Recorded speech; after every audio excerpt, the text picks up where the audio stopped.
master, the requiem of disaster, the black dude with a strapster. They call me Black Atlas with the Crimson King.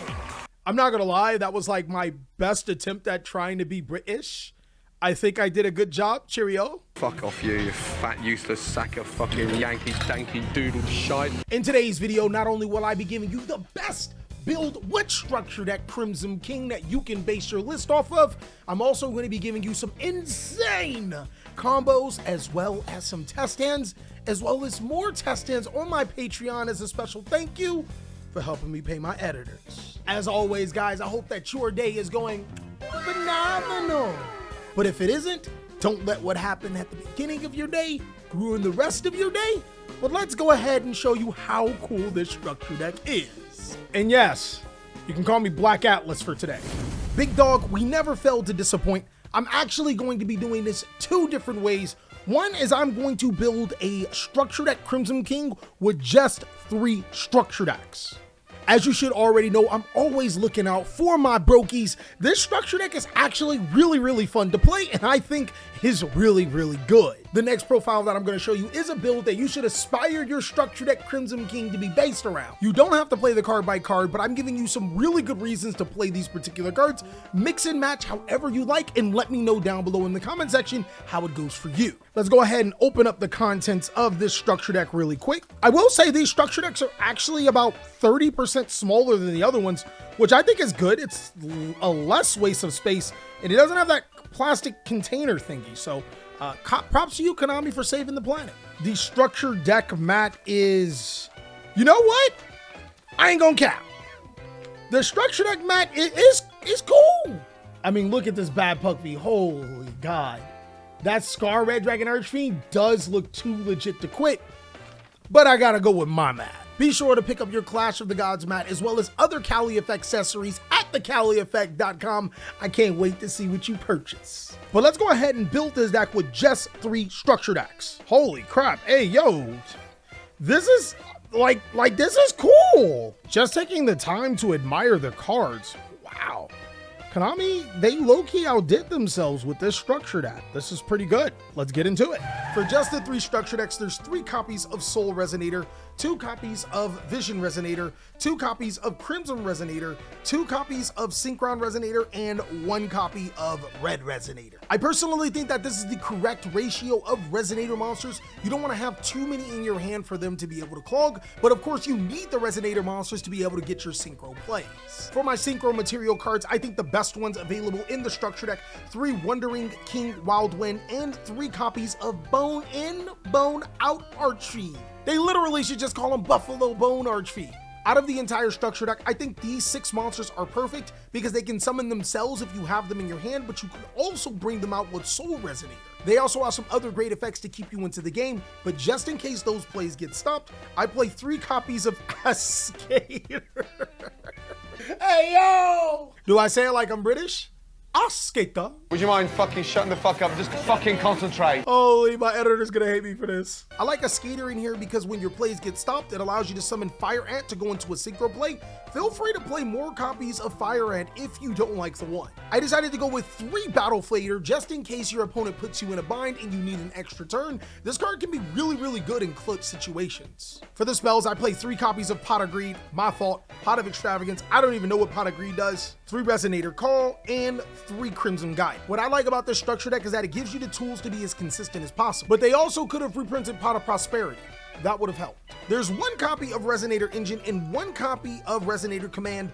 On face value, these cards look phenomenal, but in actuality, they only work in the correct situation. For the traps, there's 3 copies of Terrors of the Overroot, one of the best trap cards in the game. Don't question me, question your mama. 1 Red Zone, 1 Fiendish Golem, and 1 Fiendish Chain that Fiendish Golem searches. For the extra deck, I don't want my important cards to be banished with Extravagance, so there's 3 copies of Scarred Dragon, 3 copies of Red Rising Dragon, 3 copies of Red Dragon Archfiend, 2 copies of Hot Red Dragon Archfiend Abyss, 2 copies of Scarlight, 1 Red Supernova, and 1 Hot Red Archfiend Bane.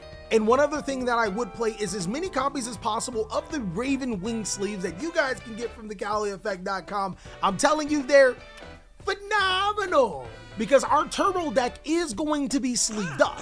So if there's anything I want you to take from this advanced version from the deck, it's not to get gimmicky with Red Dragon Archfiend. This is literally a very fun and powerful deck, but when you start to play those really gimmicky ways to win, statistically, it isn't a way to consistently do it. With that being said, I decided to go with a more consistent approach. I want to be able to build a board going first, and if I go second, I want to just completely destroy my opponent's board using Red Dragon Archfiend. The Resonator lineup is pretty similar. There is 3 copies of Soul Resonator, 2 copies of Vision, 2 copies of Crimson Resonator, and 2 copies of Synchron Resonator. I dropped Red Resonator from this deck is because I have a utility of extra deck options instead of having to stay with the structure deck. There's then 3 copies of Bone Archfiend, this card's crazy, and 1 copy of Wandering King Wildwind. There's 3 copies of Resonator Call, 3 copies of Gaia, and 1 Red Zone. In this version of the deck, I decided to drop the extra fluff. I want this deck to be able to consistently get into what it does and then use the other cards to be able to stop my opponent or be able to handle certain situation that my opponent throws at me. A card that wasn't in the structure deck, which I think is pretty important, is Obsessive Yugioh. This card's actually really crazy, and I hope I show you in the test hands. In 1 Foolish Burial, it can send Yugioh, but it can also send other important cards to the graveyard in case you get stopped. Now, also in this particular version, I just so happen to run the Bestials. Thank you for the Mega 10s that they did get reprinted. There's 3 copies of Lubellion, 3 copies of Cyranir, 1 Magnemite, and 1 Druisworm. Ironically, these Dark Dragon monsters work extremely well with the Resonators, and they also let you set up with Branded Beast and Branded Regain. Now, there are some players playing Etude of the Branded to be able to synchro summon into Hot Red Dragon Archfiend King Calamity. I don't think that's good. And the reason why I don't think that combo is good is because A, it's gimmicky as all hell, B, it is extremely easy to stop, and 3, other Archfiend Calamity decks unfortunately do it better. Unfortunately, if I wanted to play an Archfiend King Calamity deck, I would pick another Yu-Gi-Oh deck, but the good thing is that this deck is actually really good at what it does, which other decks can't, which is summon Red Dragon Archfiend and gain its full effects. Now, Forbidden Droplet is actually a card that is going to go bonkers from here on out. With cards like Kashtira or Rise Heart being banned, this card is crazy for dealing with so many threats and also still allows me to win the game on that turn, unlike Dark Ruler No More. There's then 2 copies of Book of Eclipse. I really wanted to run a 3rd copy, especially since Red Dragon Archfiend can clear the entire board. I thought that was cool. And 3 copies of Infinite Impermanence. That's it for the main board at a clean 40, and again, I can't wait to show you guys how this deck does in test hands. For the extra deck, there's 1 copy of Red Supernova, 1 copy of Chaos Angel, not necessarily mandatory, but you summon it from time to time, 2 copies of Bestial Dispatter.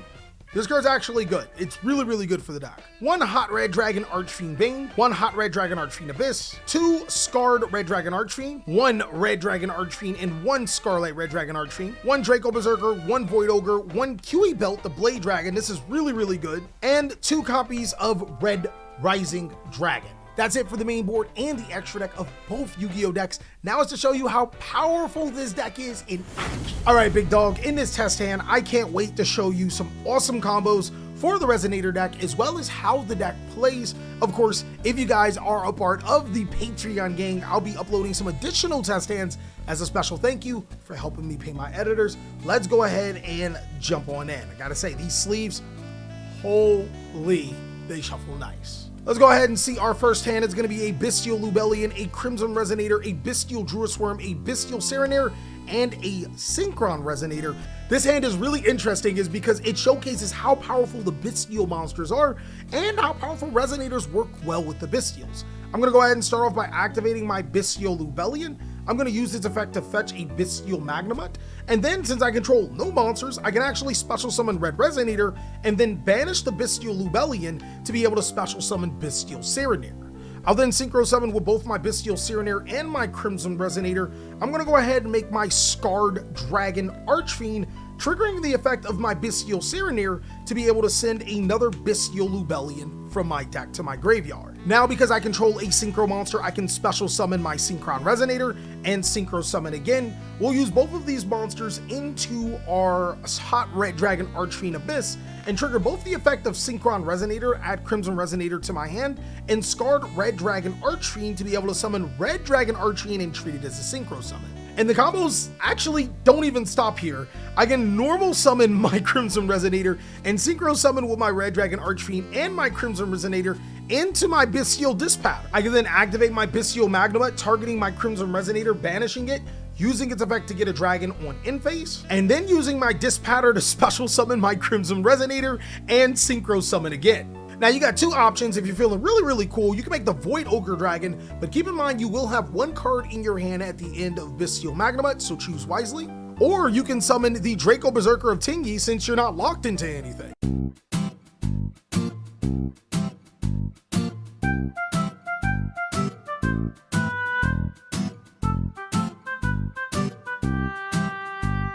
And since I chose the Draco Berserker of Tingy, I can actually just tribute off my Disc Pattern to be able to special summon my Bestial Lubellion to my side of the field, and then I'll use the effect of Bestial Lubellion to be able to place my Branded Regain to my side of the field. This is actually going to give me so much advantage. And the reason why I say that this is ridiculous advantage is because during the end phase, we'll get a Bestial Serenair to my hand. This could be disruption for my opponent, or allowing me to put cards back to draw with Branded Regain, as well as being a body. And as well as the moment my opponent decides to summon a monster, I can summon Bestial Disc Pattern back to my side of the field, and it's online for a negation. But if I didn't want to do that route, instead of tributing off the Bestial Disc Pattern with the Bestial Lubellion, I could have summoned Druisworm by banishing any of these dark monsters in the graveyard. Let's just say it's a Bestial Serenair, tributed it off, and then added it to my hand with Bestial Magnemite, and my board can very much look like this. It's actually kind of ridiculous how the Resonator deck works so well with Bestial monsters, but let me show you a hand that hopefully has a starter. That was one hell of a dead hand. Let's go ahead and get into test hand number 2. We're going to start off with Lubellion, Imperm, Soul Resonator, Branded Beast, and Branded Regain. This is actually a perfect time to demonstrate how Soul Resonator by itself is full combo. It's really weird that I'm drawing both Branded Regain and Branded Beast, but I'm not going to complain here. I'll start off by normal summoning Soul Resonator and using its effect. Here you're going to add the Bone Archfiend from your deck to your hand. Now look, there are multiple ways you can go across this. You can use your Lubellion to get Serenair and discard it with Bone Archfiend. You can also use Bone Archfiend, sending Branded Regain, and Branded Beast will get it back on the next turn. But regardless, you're going to have to send a card to the graveyard. Disrespectfully, because I want to show you how much setup this deck can actually do. This time around, I'm actually just going to go ahead and use the Bone Archfiend to send the Branded Regain, and now use Bone Archfiend to turn Soul Resonator into a level 2 monster. Really important that it becomes a level 2, and the reason why I say that is because your Bestial monsters are level 6, so it allows you to Synchro 8. So unless you have Vision Resonator in your hand, normally make Soul Resonator 2. Also resolving the effect of Bone Resonator, you can send one Resonator monster from your deck to the graveyard. This are one Fiend monster. This time I'm going to send Crimson Resonator, and now since this is 2 and this is 4, I'm going to Synchro Summon. Synchro Summon those two monsters into your Red Rising Dragon, using the effect of Red Rising to be able to special summon Crimson Resonator, and here's where you have two different lines of play. Hypothetically, if you want to be that guy, you can use the effect of Crimson Resonator to be able to special summon both copies of your Vision Resonator from your deck to your side of the field. And now that we have a level 6 monster and 3 tuners, you can Synchro Summon with all of these monsters into a Red Supernova Dragon. You can then also trigger the effect of your Vision Resonator. With that, you'll be able to get a Crimson Gaia, and Crimson Gaia will allow you to get a Red Zone. Now, what exactly does this particular combo do for you? Well, Red Dragon Supernova can banish itself to wipe your opponent's entire field. And the cool thing about Red Zone is that it can bring Red Supernova back to your side of the field, and this card is not once per turn, so you can wipe your opponent's field again. Keep in mind, big dog, I said wipe your opponent's entire field. That includes spells, traps, and monsters. Not a lot of decks can handle that, but the option route 2 is a little bit different, so I'm going to summon this right here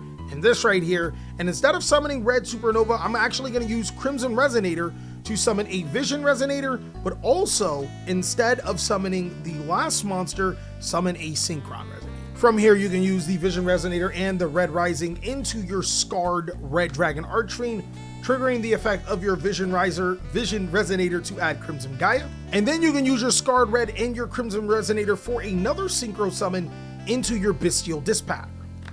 Trigger the effect of your scarred Red to be able to summon Red Dragon Archfiend to your side of the field.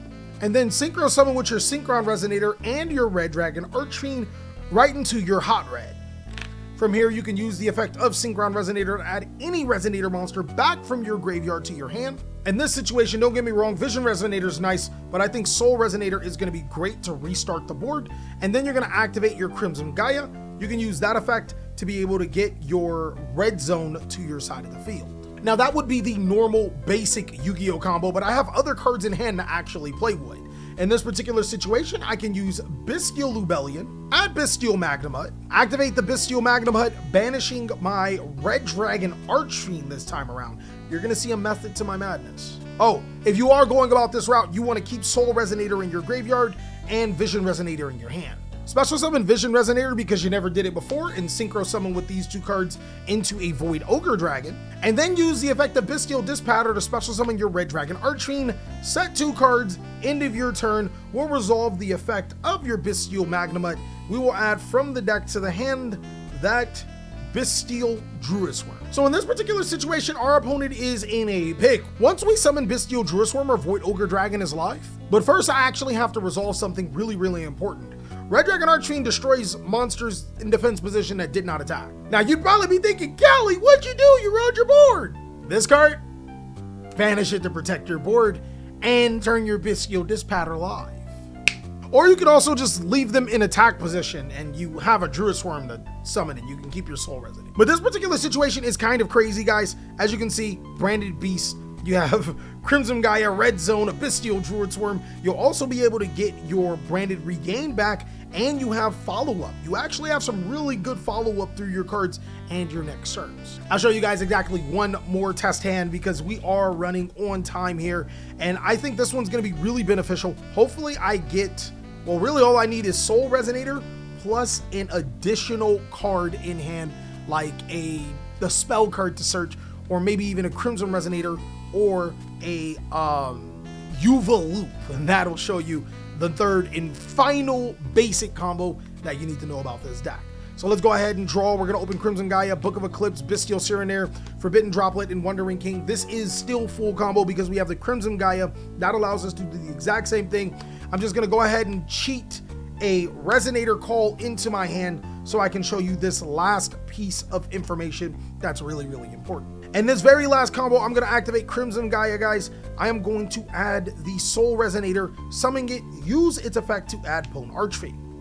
Now, you can use Bone Archfiend to send Crimson Gaia to the graveyard, but that'd be lazy. We're gonna go ahead and use Resonator Call. And with Resonator Call, we'll add Crimson Resonator and we'll send it to the graveyard to summon Bone Archfiend. Archfiend reduced the effect of Soul Resonator, and instead of sending Crimson Resonator, since it's already in the graveyard, this time around we send our Obsessive Yuva Loop. This card's kind of crazy when it comes to advantage in this deck, but we're gonna go ahead and synchro summon and go about our normal combo situation. Red, effect to summon Crimson, effect to summon, synchro. You can like skip through these parts.